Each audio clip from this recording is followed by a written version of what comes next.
Welcome sa DRS 2.0. Fresh at nagbabagang happenings bang hanap mo? Mga padabarkads man yan o mga trending topics? Pwes, sagutan natin yan. Kaya naman isubscribe nyo na ang ating channel para sa mga nagbabagang balita everyday.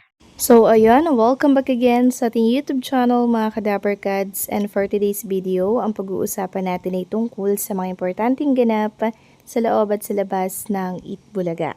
At unahin na nga nating pag-usapan ng tungkol dito sa naging concert ng 4 na clones dito po sa Itbulaga nung araw ng Sabado na talagang nag-trending at pinag-uusapan ngayon sa mundo ng social media.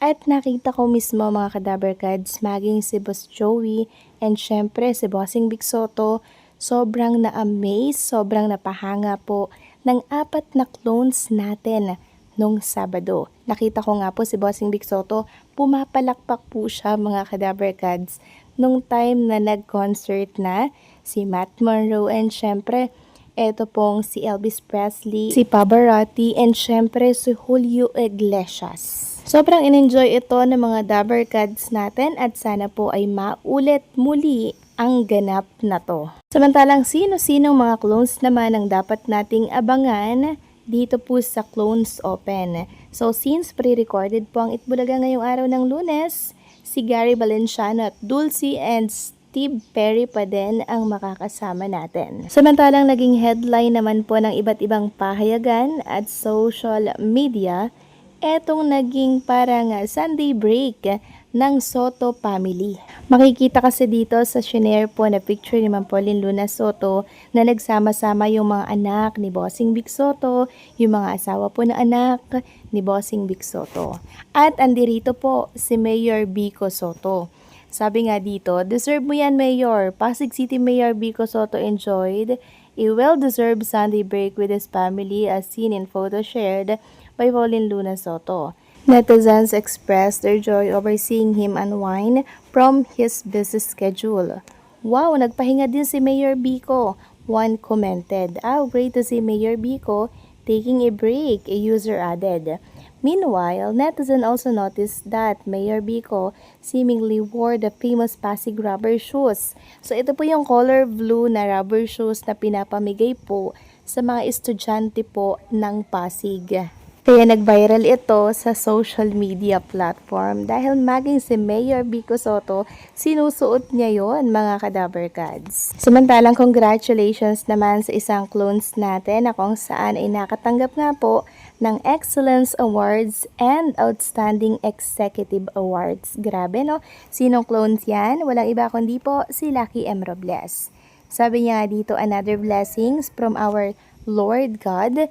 Thank you so much Southeast Asia Business Excellence Awards and Outstanding Executive Awards sa award na ito as the Outstanding Singer and Performer of the Year. God is truly great. Malaking pasasalamat sa Itbulaga TVJ sa opportunity na binigay nyo hindi lang sa akin, pati na rin sa aking mga kapwa clones, Mama Oreo Block, kung di dahil sa iyo di magbubukas ang lahat ng blessings sa aming mga clones. We love you. Salamat ng marami, Dabarkads. God is truly great. Amen. Deserve mo yan, Lucky M. Robles. Congratulations. Samantalang, si Arman Mandapat naman mga Kadabarkads ay nagpasaya po sa Home for the Aged. Sabi nga dito, maraming salamat po Lord at kahit sa sandaling panahon, napasaya ko po sila. Dito po yan sa Santa Maria Josepa Home for the Aged, may Tubig Pablo Ocampo Malate. And nakita ko nga po yung ilan sa mga video habang kumakanta po si Arman Mandapat po mga Kadabarkads. Sobrang nag-e-enjoy itong mga oldies natin at sumasayaw po talaga sila dito.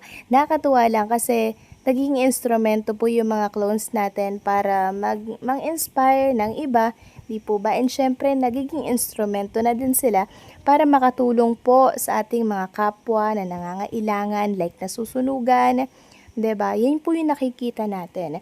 So, hindi lang sila para kumita, kundi sila din ay para makatulong sa iba. Katulad na lamang po nitong clone po ni Jose Marichan na si Nas Poblete.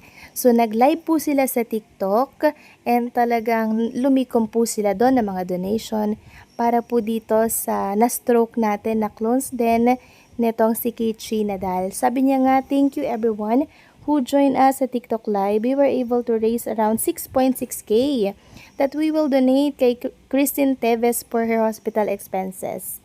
Thank you everyone and God bless. So malaki na po yun mga kadaber kads sa 6,000 mahigit. Sabi niya nga dito, I converse with Pauline Christine sisters. We sent the money we raised for her through her GCash number. We also asked her condition. She said na nag-improve na ang condition ng fellow clone namin. We are hopeful with God's grace na mababalik yung dati niyang mobility and voice. We thank everyone who joined our TikTok live last night. Through your contributions, we were able to raise a significant amount for Christine. My thanks to Roel Carino, Franz Joseph Bincoy, and Baron Carl Serrano for joining me last night. Thank you then to Tito Lovell Carino for initializing this. Siya po ang nagsabi sa amin ni Roel to look for a way to raise funds for Ma'am Christine. May the good Lord bless all of you and keep you. So maraming salamat po sa mga nag-donate, sa mga tumulong po at nagbigay po ng kahit anong halaga para makatulong po dito sa isang clones natin na stroke po mga kadaber kads. Mabuhay itong mga clones natin na kung saan talaga namang nagiging instrumento para po sa iba. Samantalang next topic naman tayo. Pag-usapan natin mga kadaber kads itong naging interview nga po ni Elvis Presley or Jerome Ibardome dito po sa YouTube channel ng The Pillow Talk. So, ang dami niya pong nireveal doon mga kadaber kads, katulad na lamang noong pagkakaibigan po nila ni Roel Carino, na kung saan si Roel Carino po talaga yung naghanap una sa kanya, kasi parang may GC daw sila na nasa inyong clone dito ni Elvis Presley. So, hindi niya daw po tinuring nakakompetensya si Roel Carino, kundi parang little brother na din, kasi si Roel Carino po yung pinakabatang clones dito sa The Clones, 14 years old. At eto pa ang pinakamatindi mga kadaber kads. Inamin po ni Jerome Ibardome dito sa Pillow Talk interview na hindi niya daw po gagawin na parang pangmatagalan eto pong pagiging singer niya at panggagaya po dito kay Elvis Presley. Kung baga parang pinakamatagal na daw po yung isang dekada or 10 years. So ang dahilan po ni Jerome Ibardome dahil ayaw niya daw pong parang magkaroon ng gap, mawalan siya ng time sa kanyang family. So mag-iipon lang daw siya mga kadaber kads. Tapos ayun na, parang laylo na muna siya mga kadaber kads at focus sa kanyang pamilya. So makikita nyo talaga mga kadaber kads kay Jerome Ibardome na talagang family-oriented po siya, talagang love na love po niya yung kanyang pamilya. Yung iba kasi 'di ba, hanggang sa kumupas na tsaka lang bibitaw, pero iba po si Jerome. Talagang nag-set lang siya ng boundary na 10 years. Tapos ayun, laylo na siya. Pero wag kayong mag-alala mga kadaber kads kasi matagal pa naman yung 10 years. Syempre enjoy muna ni Jerome Ibardome ang pagkanta po niya. And syempre, makikita nyo pa din po yan siya, Kung baga, parang titigil na muna siya after ng 10 years siguro, or hindi natin alam kung. Pero hindi naman ibig sabihin nun, tuluyan na po siyang magpapaalam. Kung baga, magpapahinga lang yan, tapos family time na din. So, agree ba kayo dito, mga kadaber kads? Please comment down below.